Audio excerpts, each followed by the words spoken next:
About a month ago, on the day of the trade deadline, the Mets traded for the 36-year-old right-handed slugger Darin Ruf in exchange for 4 different pieces. Going back in the trade was J.D. Davis, Thomas Szapucki, pitching prospects Carson Seymour, and Nick Swack. Now, ever since Ruf has arrived in Queens, he definitely has not performed well. As a team that was really missing production from the DH position, this is definitely getting frustrating from a guy who has been batting regularly 5th and 6th. Even though it's extremely tough to evaluate a trade just a month later after it happened, this was a big need for the Mets. And you can definitely do some second guessing given what they gave up and the production that they're getting. So that definitely makes you wonder, did the Mets make a mistake here? On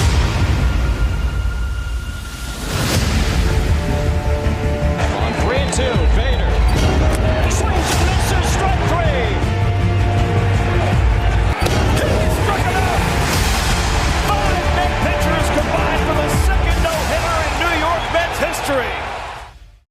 Now, the initial reaction to the Darin Ruf trade was pretty much the fact that the Mets were tied into a lot of different lefty killers, including Wilson Contreras, JD Martinez, and Trey Mancini. At the end of the day, what I thought was the fact that this was the best that you could do. It just felt like a 5th or 6th choice. So what do you think? Did the Mets make a mistake here, or is it too early to tell? If we were going to describe Darin's first month and a half as a Met, in one word, it would be pretty rough. Seeing him obviously be coming here to kill lefties, and he's been better versus righties, which is kind of sad that most of his big hits have come against right-handed pitching, not against lefties. When the deal went through, we were like, okay, this is the bench bat that we said in our checklist. Be sure to check out that video because we wanted the Mets to do more than what they actually did. This shouldn't be the number 1 DH option. This is a solid Nimmo a day off. We move Marte to center, and then Ruf can play in a corner, or when they got Naquin, maybe a platoon in left field. When Canna wasn't as hot as he was, gives you maybe Pete a day off, so when Pete can go to DH,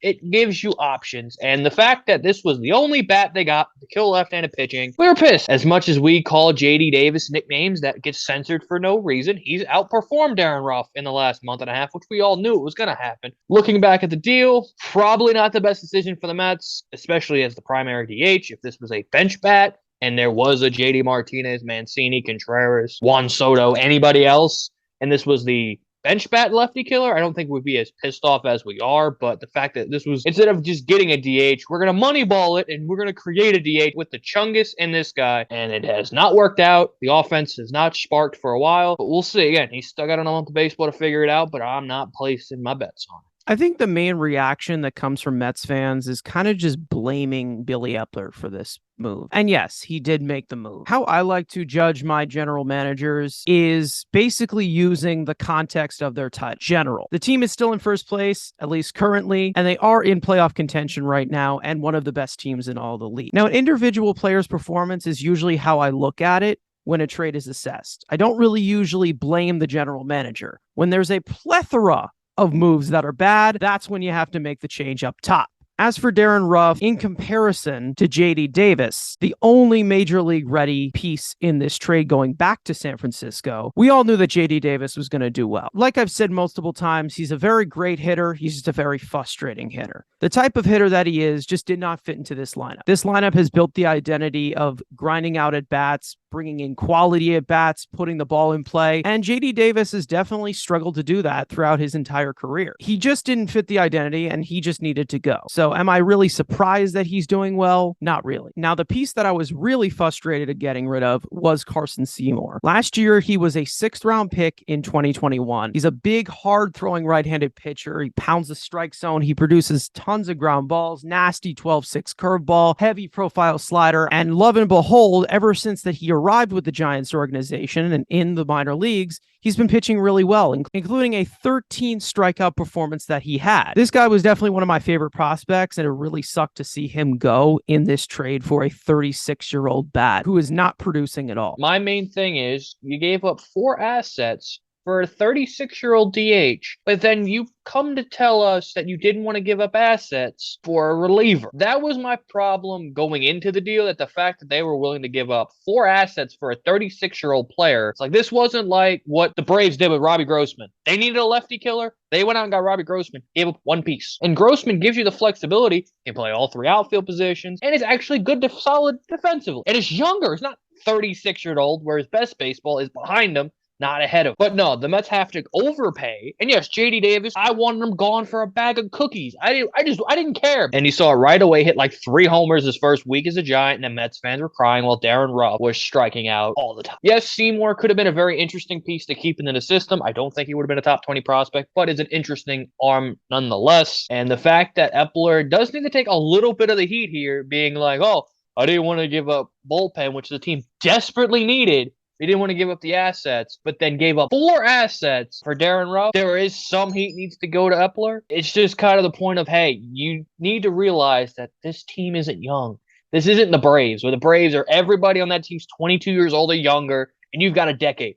You've got Jacob deGrom and Max Scherzer. You got 2 34-year-old plus aces.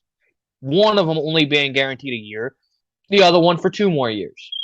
Why are you wasting a year of that being like, no, let's not go all in, not go get an actual DH, go get the bullpen arms you needed? Kind of stupid that the fact that you're, hey, Mets, when they see Andrew Chafin, nah. When they see a 36-year-old Korean baseball legend, that's what we want. I wasn't happy when the deal was made because I thought, if it was a bench bat, cool. It's an extra bat off the bench that you can pull out late in the game. I didn't want this guy playing every day, and it seems like every time a lefty, he's getting starts, getting 4 ABs, and that was not what he's supposed to do. And then you get to the biggest turnoff of this whole situation. Mark Vientos. He's been talked about as a lefty killing DH option for a while with Mets fans the entire year. I'm not the biggest fan of him. I will give you that. But the turning point for me may be saying that, okay, maybe they should give this kid a chance was around that September call-up day when the Mets were facing the Dodgers. They played 3 lefties in a row, and Darin Ruf did not really do much to show that he was a productive bat in this lineup. And my initial thought was the fact that if he did not do anything, then that's when you give Mark Vientos the call. Well, it's too late for that. He cannot be on the postseason roster. He could be called up in the last few weeks just for the Mets to see what they have in the AAA, but it definitely provides a block. And even though I'm not the biggest fan of Mark Vientos, I will say that I was not a bigger fan of bringing in Darin Ruf. And like we've said, we thought that this was the lefty killer off the bench. Well, with that scenario, we all know that Brett Baty is injured now, so that is water under the bridge. But the initial thought that Baty was going to be the starting third baseman and Eduardo Escobar,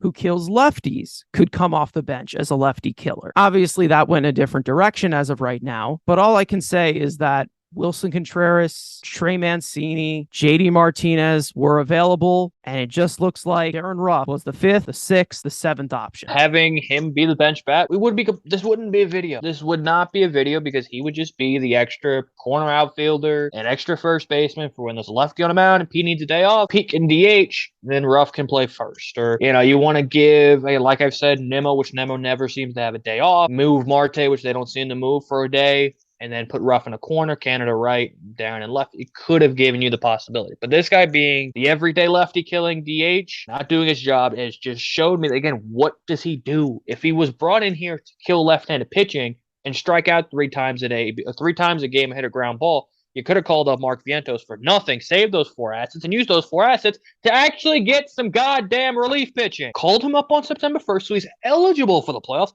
And if you wanted to, you could have just sent him right back down the next day. But just have the ability to have him on the postseason roster. But no, we needed Devin Marrero just in case Francisco Lindor's leg fell off in just some emergency scenario. He needed to be on this roster. The fact that this trade ever happened was a mistake. When it happened, we were pissed off because it didn't make sense, and it still doesn't make sense to the day it is. And now you're seeing the fruits of their shitty labor going down to September with the Braves on your ass.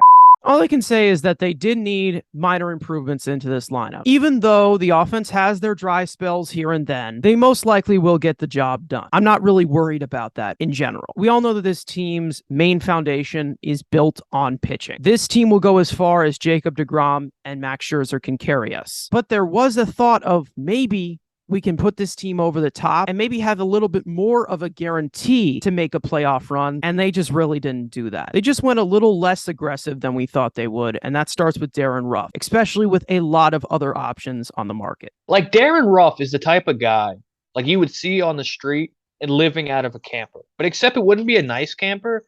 It would be like an old Jeep Wrangler, like he's made into his house, and you're like, you're old man. Why are you living in a Jeep Forester? Who cares? Get yourself a house. You've already, what have you ruined your life? Waste your time?